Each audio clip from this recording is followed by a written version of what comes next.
ফেব্রুয়ারিতে ত্রয়োদশ জাতীয় সংসদ নির্বাচন। সারা দেশ প্রস্তুত হচ্ছে একটি অবাধ, সুষ্ঠু ও গ্রহণযোগ্য নির্বাচনের জন্য। কি ভাবছেন সাধারণ মানুষ থেকে শুরু করে আগামী জনপ্রতিনিধিরা, সে কথা জানাতে ডিবিসি নিউজের ইলেকশন এক্সপ্রেস ছুটে যাচ্ছে সব সংসদীয় আসনে। এখন রয়েছে সংসদীয় আসন 64, সিরাজগঞ্জ 3-এ। সিএসআরএম ডিবিসি ইলেকশন এক্সপ্রেসে আমরা আছি সিরাজগঞ্জ 4 আসনে। এটি উল্লাপাড়া উপজেলা নিয়ে গঠিত। এখানে আমার সাথে যুক্ত আছেন বিএনপির একজন সম্ভাব্য প্রার্থী। তো আপনাকে স্বাগত জানাচ্ছি আমাদের সিএসআরএম ডিবিসি ইলেকশন এক্সপ্রেসে। তো খান সাইদ হাসান জ্যোতি, আপনি তো দীর্ঘদিন ধরে আপনি রাজনীতির সাথে জড়িত আছেন, আপনি মনোনয়ন প্রত্যাশা করছেন। অনেক প্রার্থী আছে, তো আপনি প্রত্যাশিত কেন আপনি মনোনয়ন পাবেন? প্রত্যাশী এই কারণে যে প্রত্যেকের নিজস্ব কিছু ভাবনা থাকে। প্রথমে আমি আপনার মাধ্যমে দর্শক শ্রোতাদেরকে ধন্যবাদ জানাচ্ছি। আর আপনার প্রশ্নের জবাবে বলছি, প্রত্যেকের নিজস্ব কিছু ভাবনা থাকে। তো আরও অন্যান্য যারা প্রার্থী আছেন তাদের যেমন ভাবনা আছে, আমারও নিজস্ব কিছু ভাবনা আছে। সেই ভাবনাগুলোকে বাস্তবায়ন করার প্রচেষ্টাতেই আমি মনোনয়ন প্রত্যাশী হয়েছি। তো যেমন ধরেন, আমাদের প্রথম কথা হলো নির্বাচনে আমাদের গত 17 বছরে তো আমাদের নির্বাচন নিয়ে আমাদের কোনো আগ্রহই ছিল না, গণতন্ত্র শেষ হয়ে গিয়েছিল।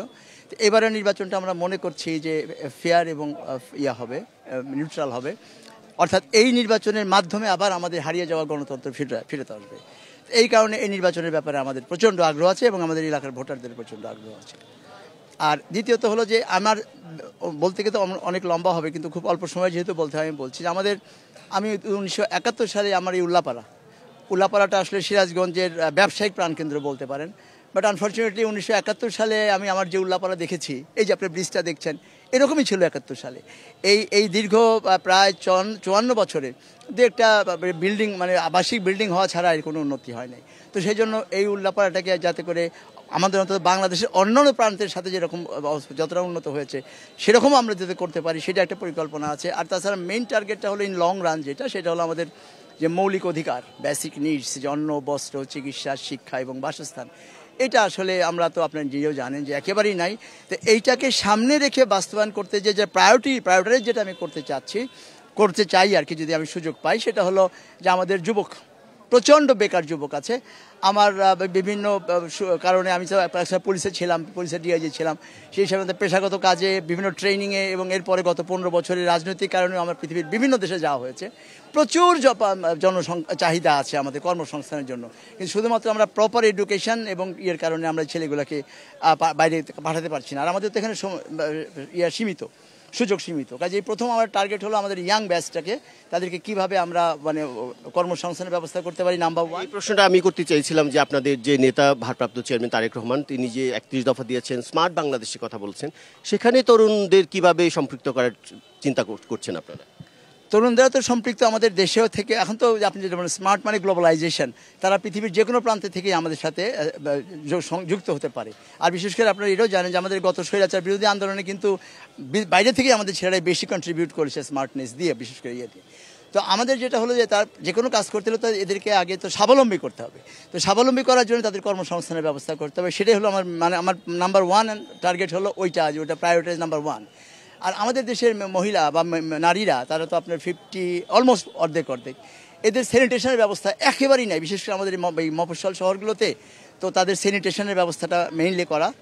আর তারপরে হলো যে তাদের কিন্তু মানে আমাদের গৃহস্থালী কর্ম ছাড়া তাদেরকে কিন্তু আমরা অন্য কোনো কাজে ব্যবহার করি না।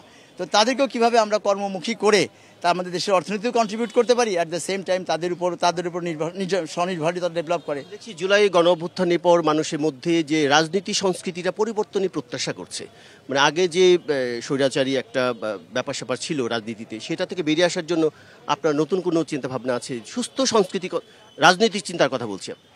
হ্যাঁ, মানে গত 17 বছরে তো রাজনীতি হয়নি, গত বছর তো অন্য কিছু হয়েছে, যার ফলে রাজনীতি সম্পর্কে মানুষের একটা নেতিবাচক ধারণা হয়েছে। আপনি দেখবেন কাউকে বলে যে পলিটিশিয়ান, রাজনীতিবিদ মানে হলো একটা অন্যভাবে চিন্তা করে। তো সেটা থেকে তো আমাদের অবশ্যই পরিত্রাণ করতে হবে। বিকজ আমাদের যে বর্তমান যে ওয়েস্টমিনিস্টার ডেমোক্রেটিক সিস্টেমে আপনি রাজনীতি ছাড়া তো আপনার দেশের সামগ্রিক কিছু পরিবর্তন করতে পারবেন না।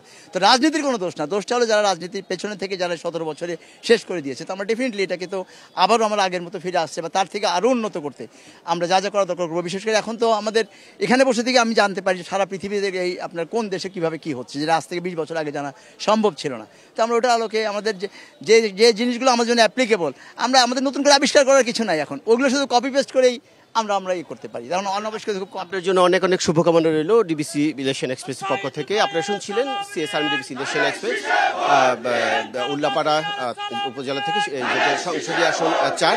তো আমরা পরবর্তীতে সন্ধ্যা 7টা এবং রাত 9টায় অন্য কোনো নেতার সাথে কথা বলার চেষ্টা করবো। ততক্ষণ সিএসআর ডিবিসি ইলেকশন এক্সপ্রেস আমাদের সাথেই থাকবে।